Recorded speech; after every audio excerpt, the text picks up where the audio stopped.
Hey everyone. So I just wanted to make a quick recap video describing a bunch of stuff that's going to be in Badlands. I'm probably going to try to make it 5 minutes long. So I'm just going to dive straight into it as certain people are really curious about Badlands, what's going to be going on, what type of armor there's going to be, yada yada yada. So without further ado, let's just get started. So the first thing to note is that Badlands will of course be in Redwood Pass. Now, there is a lot of confusion to this. Was it going to be an extension of dunes or whatever? However, with certain thoughts and how certain areas are mapped out, it's probably going to be in Redwood Pass. I'm aiming that when the new Redwood Pass revamp comes to light, which I think I have some pictures of, it wasn't really discovered on how it was going to look on the outer layers, but I'm probably going to estimate that it's probably going to be in the eastern quadrant, like around this area of the side of the mountain. And then the next thing we could talk about is Badlands itself. So within the actual Badlands, you're going to be spawned in and you're going to be in like some sort of forest area. And this forest area is going to be extremely barren. Now, so far we know that there's going to be maybe one or two enemies in this barren area, probably like skeletons or whatever. We have three variants of the skeletons, which is of course the warrior, the mage, and the hunter ones. And obviously these guys are going to drop certain weapons attributing to what faction they're from. And then let's talk about the sacrifice area. So there's gonna be a little bridge extending to a little, a dead barren area, and in this dead barren area, it's gonna be like some sort of cult circle, and then you can go in, and then you can reset, or you can get someone to kill you in it. And how it's gonna work is that after a certain amount of people reset themselves or sacrifice themselves to the circle, so let's say 50, then a boss will spawn, and then everybody will have to fight for it, and the weapons slash fragments to build the weapons will come to light, and people will react or defend or attack others depending on what type of loot they get so they can steal it. So now let's talk about the guild base. Now the guild base is going to be like some sort of extra area. There might be another sacrifice area here and another spawn point here. However, we don't know yet. It's going to be like some sort of big base where like 10, 20 members, all of the same guild, are going to be there. And literally it's going to be an order of operations. It's going to have maybe like one or two special areas just for the people that have their guilds and are occupying it currently will be able to receive, so you can take over the guild base. However, as of right now, it looks like there's going to be only one way of taking it, which is if you have a trickster on your team, they'll be able to disengage over the gate that has the guild base, and then someone can like flick a lever in one of the rooms, and then the guild thing will open, and then the two guilds can fight to the death and whatever. And if a guild occupies this base and then leaves and then come back, so far we know that it's going to stay the same. All right, so let's talk about the hill area. So the hill area is going to be probably a part of the second or third extension after the week where it's going to come out. And basically this area is going to have one of the better bosses of the area. It's probably going to be another sacrifice area. We don't know yet. However, we do know that there's going to be a boss spawn here, and it's going to be pretty hectic, and it's going to be quite the journey to tread up. It's going to be quite a big hill, and if you do have the guild hall, so far we do know that it's going to be some sort of like easier tread. It's like it's going to be like a shortcut if you have the guild hall to get to this upscale area. So far we do know that it's probably not going to be any hourly bosses on this hill, as Brezza himself and other devs have said that they want to make more dynamic bosses, like Mocha 12 for example, how you have to kill a certain amount of enemies like the Moglos and Moglokos for it to spawn, and it's going to drop some pretty cool loot. So without further ado, I feel like we should just straight cut to the loot. Now, there's a lot of different weapons and armors that we have seen in leaks and whatnot. What we do know is that there's going to be a new weapon mechanic that could possibly come out, where you're going to be able to get like a fragment of a weapon.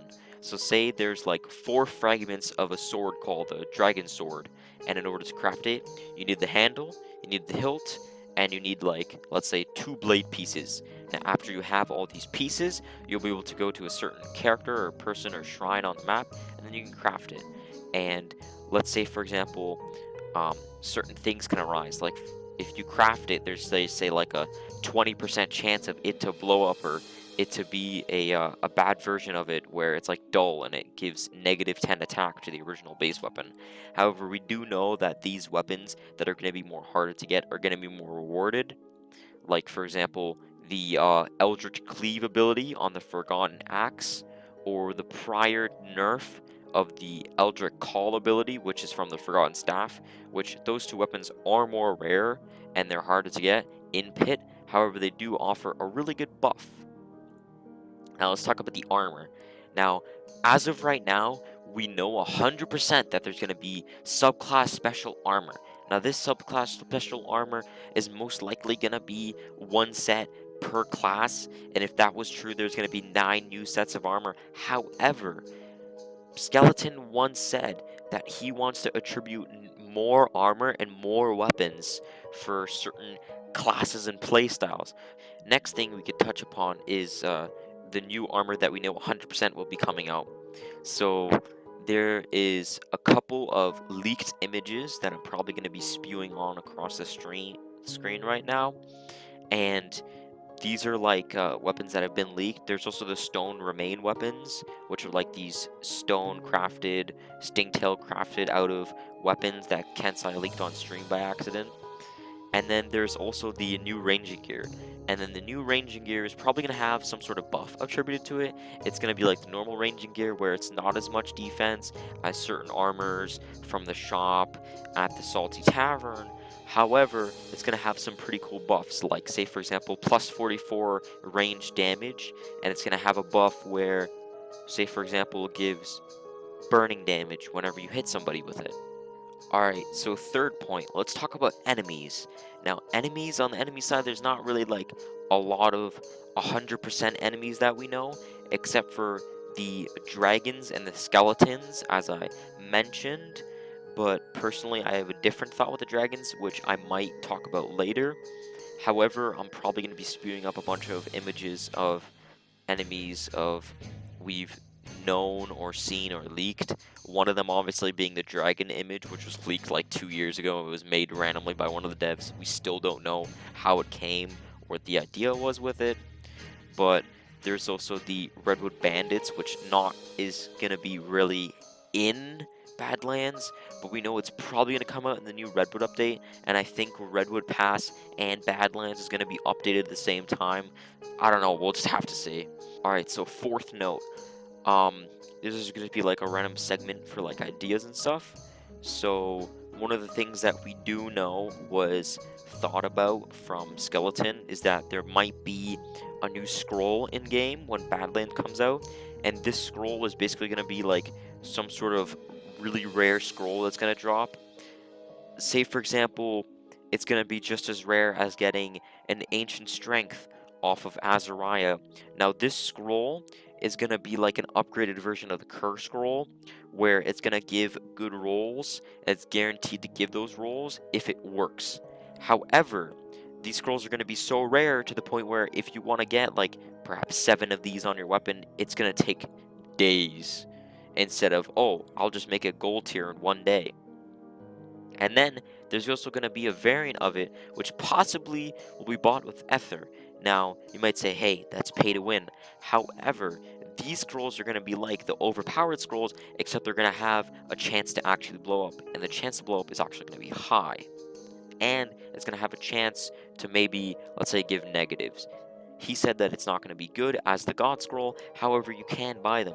So you can spend, say, for example, like 40 bucks getting a pretty good gold tier. However, you can also spend 40 hours getting another really good gold tier, and it'll definitely be better. Alright, so the next thing. So I have a random idea with the dragons, as one of the devs made a weird spelling mistake, I would say. One of the devs said that treading Badlands will be cool when the dragons are going to be attacking you. And I'm not sure that they meant to say this. I won't say who it was, but I personally believe that with this, I have a little theory in my head that we're not going to actually be able to fight some of the dragons.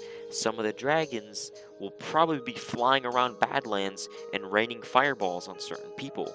Now, the reason why I think this is to be true is because there has to be some sort of AFK or anti-camping method.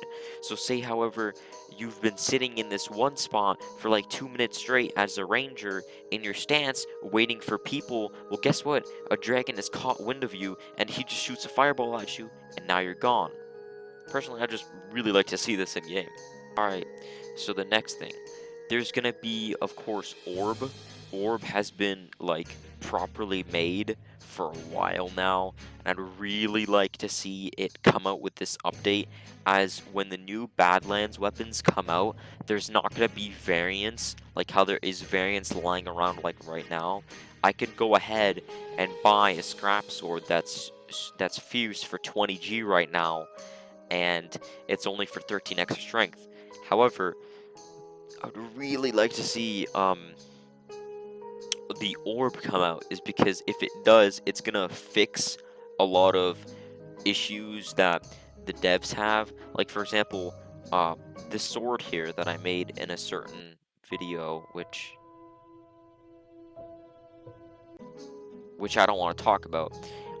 It's Swift, for example, and this Swift sword does cost, let's say, 150G, and if variants did come back, whoopee-doo, it just devalued by 50G. A lot of people are going to have that problem. Personally, I just don't care. I'd really like to see variants come back in some sort of supplement manner, as to not only devalue other weapons, but also bring a certain light on clean weapons. So let's say you go to the orb, you put in your scrap sword, and you want to get fierce, but you put it in, you get keen. Oh, whoops.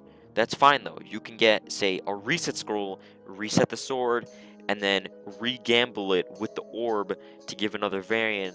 You say you pay 500 silver, and boom, now it's fierce. Now you have a new variant.